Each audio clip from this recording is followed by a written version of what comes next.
Are you an athlete that's icing after every single practice, every single workout session? Are you chronically over icing? If you are, let's break this down a little bit. Let's understand what is actually going on, and is this helping or actually hurting you in the long run?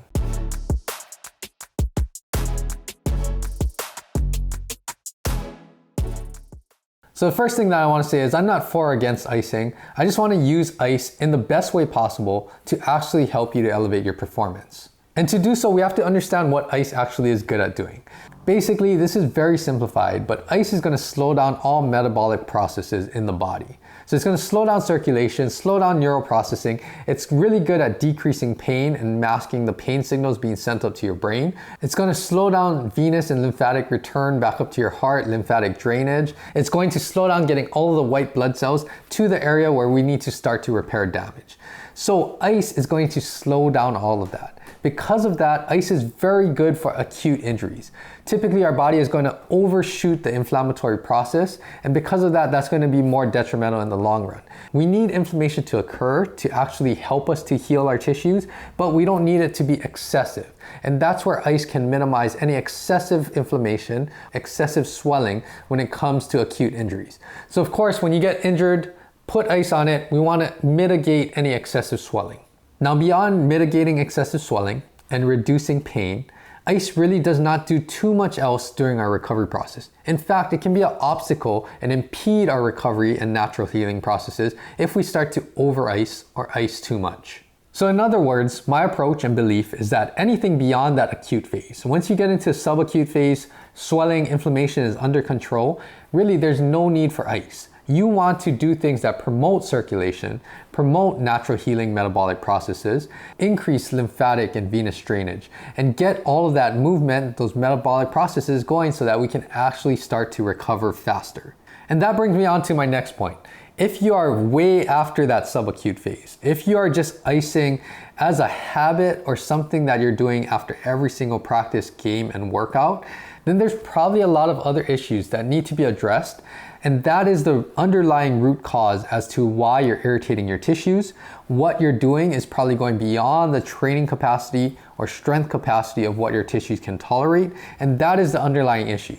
Slapping on ice to everything, that's really just becoming a band-aid. You're masking some of the causes or issues that you need to address with strength and conditioning, rehab, movement, training volume, all of those things. It's probably just becoming too much and irritating your actual tissues.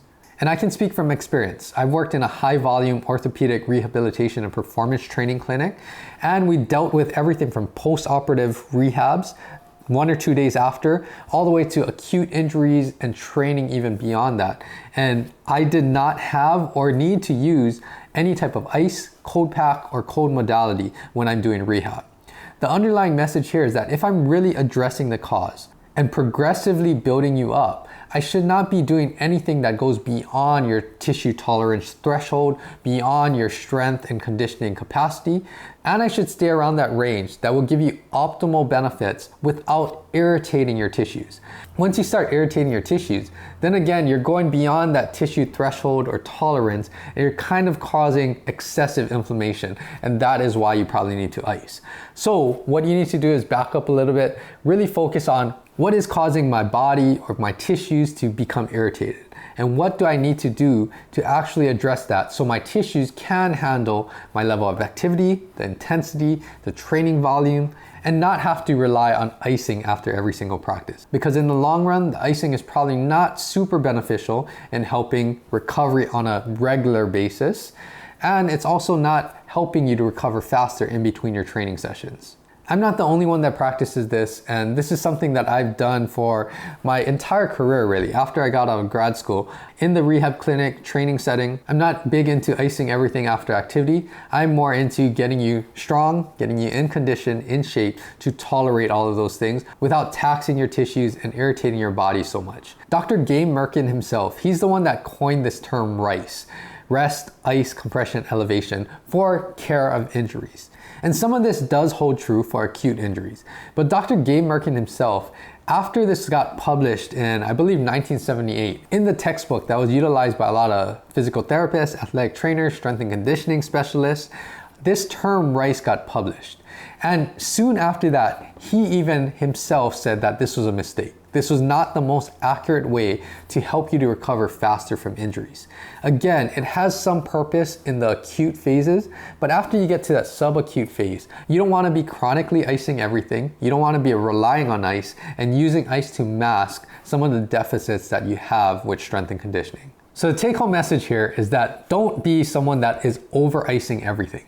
If you feel that you are that sore after practices and games, you should start to address some of the underlying causes. Get evaluated, get assessed, work on your movement, work on your strength and conditioning capacity, and really target these root causes instead of just using ice as a band-aid. There are certain situations where I still utilize ice, but I would say it's a lot more rare that I actually go to ice, and I actually try to do other things to promote circulation, promote recovery, promote some of the things that you need to do to help you to perform at your best and keep doing that in the long run. If you want to hear more in depth about icing, a long time ago I did a podcast, episode number 32 on the HNL Movement podcast, that I break this down, go more in depth into some of the strategies, when to utilize ice, and when icing may actually impede your performance. So check that out. If you like these videos, if you find it helpful, hit the subscribe button below, like this video, and share this with anybody who this may help and provide some benefit to. Stay tuned for more videos on my channel, and as always, keep training hard, train smart, and elevate your performance. Aloha.